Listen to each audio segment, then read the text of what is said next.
Selamat pagi anak-anak, kabar baik anak-anak yang dikasihi Tuhan, salam sehat, Tuhan memberkati. Dan dalam pertemuan pembelajaran ini melalui media YouTube ini kita angkatkan pujian terlebih dahulu kepada Tuhan dengan materi pelajaran kita mengenal gerejaku. Dan sekarang kita angkatkan pujian Kidung Jemaat Batu Penjuru Gereja.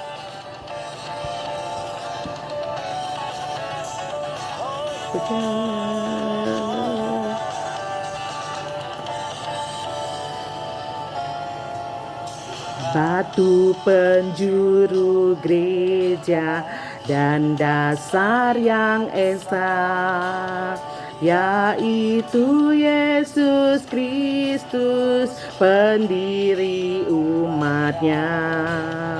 Dengan korban darahnya gereja ditebus, baptisan dan firman-Nya membuatnya kudus. Demikianlah anak-anak ibu, kita angkatkan pujian kepada Tuhan, maka mari kita sama-sama bersatu di dalam doa. Tuhan, kami bersyukur atas gereja-Mu, gereja yang sudah Tuhan bentuk. Kami adalah anak-anak-Mu, gereja yang Engkau sudah dirikan karena pekerjaan Roh Kudus-Mu. Untuk itu ya Bapa di surga, kami bersyukur Engkau telah memanggil kami untuk menjadi saluran berkat-Mu. Perkenankan kami, layakkan kami untuk belajar apa yang Kau kehendaki, apa yang harus kami perbuat di pagi hari ini dari pembelajaran ini. Untuk itu Tuhan, tolong kami Bapa mengerti untuk tidak lagi mengandalkan egois kami, mementingkan diri sendiri, tetapi biarlah Tuhan seluruh kehidupan kami, anak-anak-Mu di rumah, hamba-Mu di sini ya Bapa, Tuhan memberkati agar pembelajaran ini mereka boleh memahami, boleh mengerti, mereka dipanggil untuk menjadi garam dan terang dunia. Berkatilah untuk dapat selalu bersatu satu dengan yang lain, saling menghargai, saling mengasihi, karena itu yang Tuhan suka. Tuhan berkati kami Bapa, amin. Anak-anak ibu yang dikasihi Tuhan, pada pembelajaran ini kita akan memasuki materi yang baru, yaitu mengenal gereja. Tapi terlebih dahulu pelajaran-pelajaran yang sudah lewat juga, gereja kita sudah belajar tentang gereja pernah gagal menjadi teladan. Itu merupakan bagian dari pergumulan gereja ataupun pergumulan orang Kristen. Orang Kristen menjadi batu sandungan bagi orang lain. Sehingga Mahatma Gandhi pernah memberikan kritikan yang sangat tajam kepada orang Kristen karena pengalamannya yang sangat mengecewakan. Seorang tokoh kemerdekaan India pernah ditolak, pernah diusir, pernah dilarang ketika ingin beribadah di sebuah gereja di Afrika Selatan saat ia bekerja di Afrika Selatan. Karena pengalamannya itu dia mengatakan, I like your Christ, I don't like your Christian. You Christian are so unlike you Christian. Artinya aku suka akan Kristusmu, tapi aku tidak suka orang-orang Kristen. Orang-orang Kristen itu sangat berbeda dengan Kristus yang diakui sebagai Tuhannya orang Kristen itu. Mahatma Gandhi, dia kenal Yesus Kristus dengan membaca Alkitab, khususnya Injil Matius. Tetapi orang Kristen kali ini gagal. Dia gagal mencerminkan siapa Yesus Kristus yang sesungguhnya, yang dikenal dan kita sembah itu. Jadi menjadi Kristen tidak menjamin seseorang itu baik. Agama Kristen, pemeluk agama Kristen belum tentu takut akan Yesus. Jadi Kristus benar, mengenal Yesus benar, takut akan Yesus, itu pasti baik hasilnya. Tapi Kristen belum tentu baik. Orang Kristen yang mengenal Yesus, ia akan berbuat baik seperti yang Yesus Kristus mau perbuat sebagai pertanggungjawaban kita kepada Tuhan. Dengan cara apa lagi kita lihat gereja bisa menjadi batu sandungan bagi orang lain? Yaitu ketika gereja ataupun orang Kristen itu hidup tidak peduli terhadap orang lain, khususnya mereka yang menderita kemiskinan. Anak-anak ibu yang dikasihi Tuhan, kita lihat di negara Pantai Gading Afrika berdiri Basilika Notre Dame de la Paix of Yamoussoukro. atau Basilika Maria Ratu Perdamaian Yamoussoukro. Gereja ini adalah gereja Kristen terbesar di seluruh dunia yang dibangun oleh Presiden Felix Houphouët-Boigny di desa tempat kelahirannya dengan harapan bahwa desa itu akan menjadi ibu kota negaranya. Basilika ini dibangun antara 1985 sampai 1990 dengan biaya 3 triliun lebih. Basilika ini dapat menampung 7.000 tamu yang duduk dan 11.000 tamu yang berdiri. Keseluruhannya dibangun dengan marmer yang diimpor dari Italia dan dihiasi dengan lukisan dari kaca seluas 7.000 meter kubik yang diimpor dari Prancis. Sementara itu, bagaimana Pantai Gading adalah salah satu negara miskin di Afrika. Pada tahun 2008, 42% penduduknya hidup di bawah garis kemiskinan.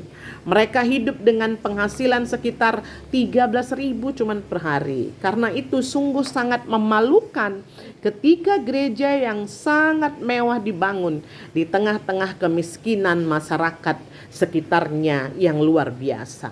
Nah, bagaimanakah gereja-gereja yang ada di Indonesia? Kita tentu juga ada menemukan demikian, gereja-gereja dibangun mewah, megah, tapi di sekitarnya bagaimana? Apakah hidup di tengah-tengah kemiskinan yang sangat menyedihkan? Untuk itulah kita harus kembali belajar mengenali gereja itu. Apa tugas gereja itu? Apa peranan gereja itu? Itulah pergumulan kita. Dan kemudian pergumulan yang berikutnya lagi, gereja itu seharusnya hidupnya saling berbagi. Ya, hidupnya saling berbagi.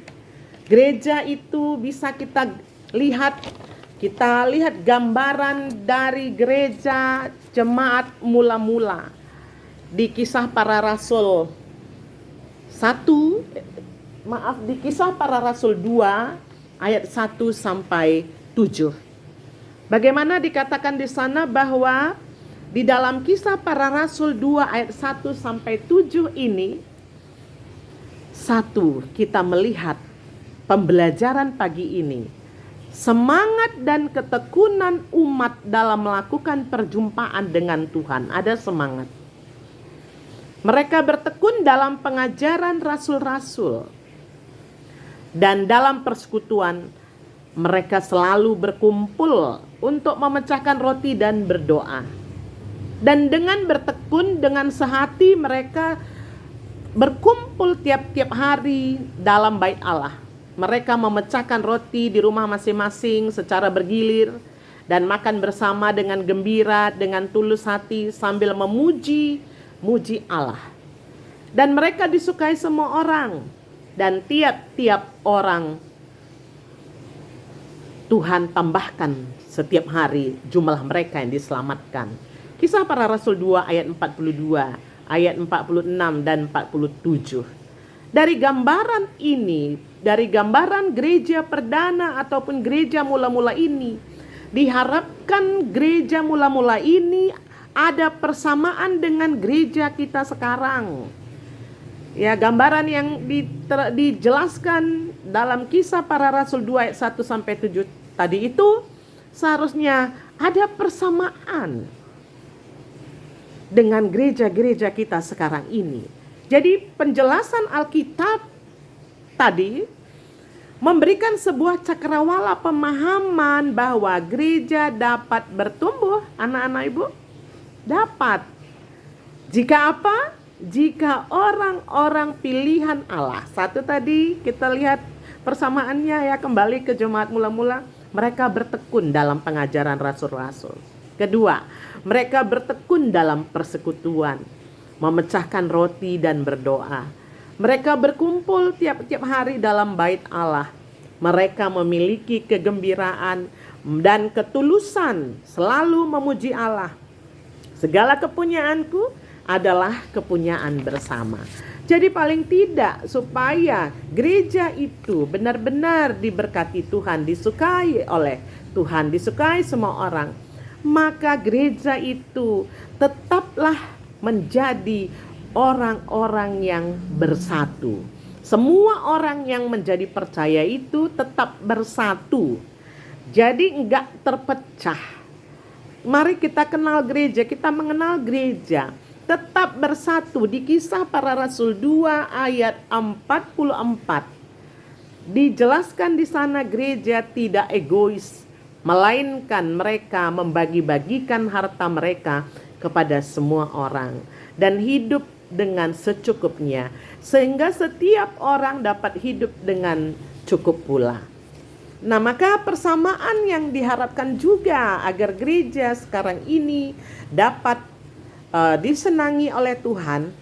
Tuhan Allah itu Allah yang cemburu. Dia menuntut kesetiaan dari gereja yang dipanggil kita. Kita dituntut kesetiaan karena kita umat pilihannya. Karena Ia juga sudah setia.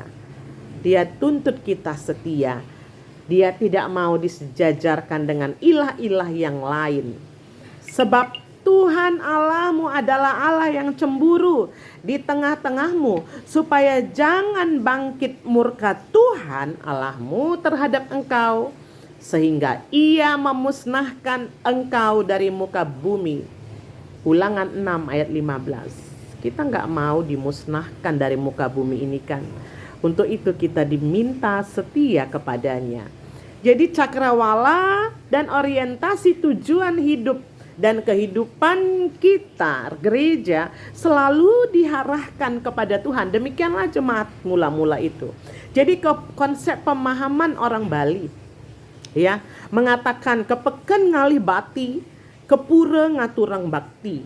Artinya ke pasar mencari untung untuk dapat dipersembahkan kepada Tuhan, ke tempat persembahyangan membawa persembahan. Jadi konsep pemahaman orang Bali, saudara kita, seperti itu memberi sebuah pengertian kepada kita bahwa orang-orang Bali walaupun ia berusaha mencari untung sebanyak-banyaknya, untung yang diperolehnya itu tidak dipakai untuk kepentingannya sendiri, untuk kepuasannya sendiri. Untung yang diperolehnya itu hendak dipakai untuk memberikan persembahan kepada Tuhan. Nah, anak-anak ibu dikasihi Tuhan, maka diharapkan juga kita sebagai gereja mempergunakan harta kita itu untuk memuliakan Tuhan. Orang-orang yang menaruh hartanya di surga, ia akan menjadi ahli waris kerajaan sorga. Disukai semua orang, sehingga Tuhan menambahkan jumlah jemaat mula-mula itu karena mereka mempraktekkan cara hidup saling berbagi. Cara yang menarik, cara yang paling menarik. Jadi selalu ada mereka itu menjual harta mereka lalu bagi-bagikan kepada semua orang sesuai dengan keperluan masing-masing. Itu di Kisah Para Rasul 2 ayat 45. Dan berikutnya lagi, yaitu yang diharapkan Tuhan tadi, setia dalam persekutuan dengan Allah. Anak-anak ibu dikasihi Tuhan, kita lihat juga bahwa yang diharapkan dari kita mengutamakan hal-hal yang berkaitan dengan kebenaran Tuhan, dengan ajaran Tuhan, dengan kehendak Tuhan. Dan anak-anak ibu lagi dikasihi Tuhan, dalam Kisah Para Rasul 2 ayat 46 dikatakan di sana bagaimana adanya cara hidup yang menggambarkan sifat kekeluargaan yang tidak membeda-bedakan golongan, suku, bangsa, kedudukan, dan status sosial sebagainya. Karena mereka itu secara bergantian mau datang ke rumah yang lain dan mau duduk bersama-sama untuk makan makanan yang sama. Mereka bersama-sama itu adalah simbol kebersamaan yang akrab, simbol tidak membeda-bedakan sesuatu. Saling berkunjung ke rumah orang lain adalah simbol penghargaan dan menghargai orang lain sebagai sesamanya manusia. Jadi orang-orang dari kelas atas, baik dia punya jabatan apa kelas atas, mau bergabung dengan mereka yang kelas bawah.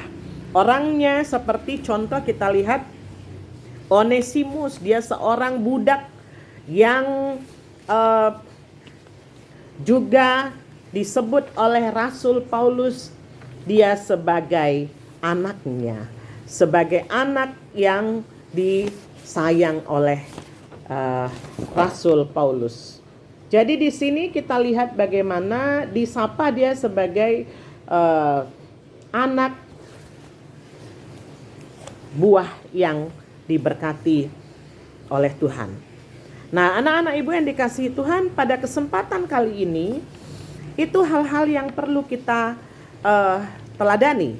Tetapi ada yang tidak perlu kita pelihara, kita teladani, yang harus kita buang kalau masih ada itu di dalam gereja. Apa-apa saja itu? Yaitu orang-orang di gereja itu mengaku gereja tapi sering memakai harta bendanya untuk apa? Kemauan dagingnya, persembahannya lebih besar persembahan daripada seorang yang tidak punya pekerjaan. Ya, memenuhi kemauan dagingnya. Kalau dia belanja boros-boros ya lebih banyak dibanding persembahannya, hanya sisa belanja saja. Nafsu panca inderanya, ya, kemauannya itu yang ditonjolkan. Jadi orang-orang yang menggunakan hartanya diletakkan untuk kepuasan belaka, sebagaimana kita lihat bagaimana pengalaman Lazarus, dia melihat orang kaya itu. Orang kaya itu sampai menginjak kakinya ketika dia hanya mengambil satu tulang yang dilemparkan orang kaya itu. Jadi jelas firman Tuhan mengatakan orang yang kaya tidak akan masuk dalam kerajaan surga. Karena di mana hartamu berada, di situ juga hatimu berada. Jadi umat Allah itu harus setia. Kemudian lagi dalam hal ini tempatkanlah Tuhan nomor 1. Tapi banyak gereja sekarang menempatkan Tuhan itu akal budinya. Jadi Tuhan itu dianggap jauh sekali, transenden. Alam tidak ada urusan, tidak ada hubungan dengan alam ini. Tidak memiliki kaitan alam ini dengan Tuhan. Kalaupun ada peristiwa gejala tradisional, biasanya hal-hal yang ajaib, mujizat, sekarang ini dianggap sebagai peristiwa biasa saja. Peristiwa alamiah, peristiwa biasa, tidak mampu menemukan jawabannya pun dianggap biasa saja. Nah, kemudian lagi gereja di dalam zaman modern ini sekarang, di dunia modern ini menjadi apa? Materialisme. Lebih menguasai daripada spiritualisme. Jadi gereja lebih mementingkan hal-hal materi dan juga kesuksesan yang melimpahkan materi. Itu menjadi ukuran sukses. Oh, bagaimana ini? Itu bukan gereja.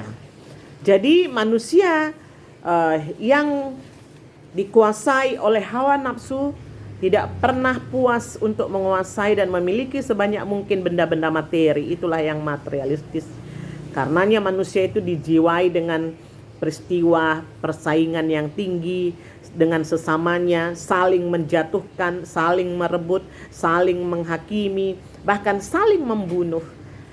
Akibatnya apa? Akibat buruk dapat terjadi, yaitu jangan sampai gereja kehilangan norma-norma ketuhanan. Ya, munculnya nihilisme kemanusiaan. Jangan sempat itu yang dimunculkan. Maka kalau itu terjadi, maka jelas-jelas gereja akan tidak bersinar ataupun tidak bermakna di dalam kehidupan ini. Maka pada kesempatan kali ini juga Ibu mau sampaikan bahwa betapa pentingnya kita itu menjalankan gereja itu sesuai kehendak Tuhan. Aduh, salah ini semua ini.